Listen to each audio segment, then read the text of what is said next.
अगर मैं तुमसे कहूँ कि भगवान आज भी सामने आ सकते हैं, तो क्या तुम विश्वास करोगे? ये कहानी है एक छोटे से बच्चे की, जिसका विश्वास इतना सच्चा था कि भगवान कृष्ण खुद उसे मिलने आ गए। ये कहानी सिर्फ सुनने के लिए नहीं है, ये कहानी महसूस करने के लिए है।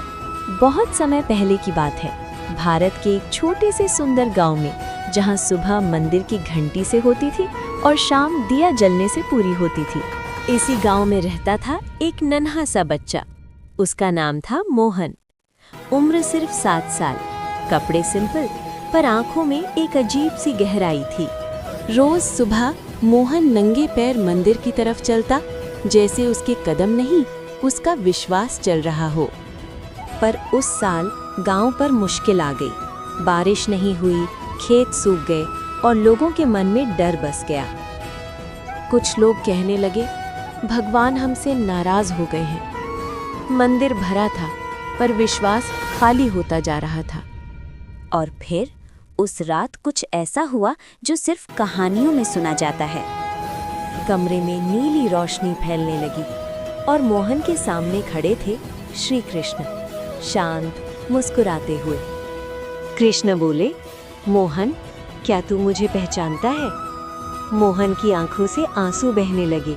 कृष्ण ने प्यार से कहा, डर मत, जो थोड़ा है उसे बांट, एक दूसरे का साथ दे, मेरी कृपा अपने आप आ जाएगी। और फिर धीरे धीरे रोशनी गायब हो गई। कृष्ण अंतर्ध्यान हो गए।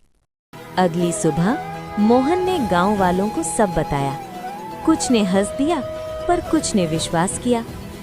गांव ने एक फैसला लिया, कोई भूखा नहीं सोएगा, सब एक दूसरे का साथ देंगे। और फिर आसमान में काले बादल आए, पहली बारिश की बूंद जमीन पर गिरी। खेत फिर से हरे हो गए, गांव में हंसी लौट आई और लोग समझ गए, भगवान चमत्कार बनकर नहीं आते, वो विश्वास, प्रेम और एकता के रूप में आते हैं।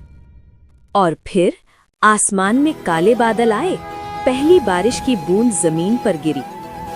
और जहां दिल सच्चा होता है, वहां श्री कृष्ण हमेशा मौजूद रहते हैं।